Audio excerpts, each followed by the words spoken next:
வாழ்க்கையில அன்பு எப்படி இருக்கணுங்கிறத அருமையா சொன்னது எம்ஜிஆர் தானாங்க. அதியை போலே நாமும் நடந்து பயன் தர வேண்டும்.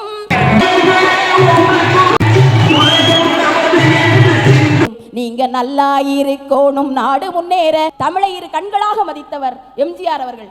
அவர் சொல்லுவார், எனக்கு வாழ்க்கை கொடுத்தவர்கள் தமிழர்கள். எனக்கு நான் முதலில் பேச கற்றுக்கொண்ட மொழி தமிழ் மொழி. இப்பொழுதும் எனக்காக வாழ்பவர்கள் தமிழ் மக்கள். அவர்களை கடைசி வரைக்கும் காப்பாற்றுவேன் என்று வாக்கு கொடுத்தவர் எம்ஜிஆர் அவர்கள். அதைத்தான் அவர் படத்திலையும் சொல்லுவார், வெளி போல எண்ணி நம் மொழி காக்க வேண்டும், தவறான பேருக்கு நல் வழிகாட்ட வேண்டும்.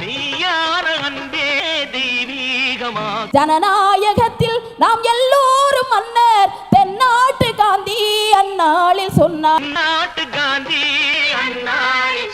பொழுதுபோக்குக்காக திரையரங்குகளை பயன்படுத்திய மக்கள் பொழுதுபோக்க வேண்டும், அவர்கள் பொதுநலத்தை சிந்திக்க வேண்டும் என்பதற்காகவே நல்ல சமுதாய பாடல்களையும் ஆடல் பாடலாகத்தான் அவர் இந்த மக்களுக்கு நல்ல செய்திகளை சொன்னார் என்று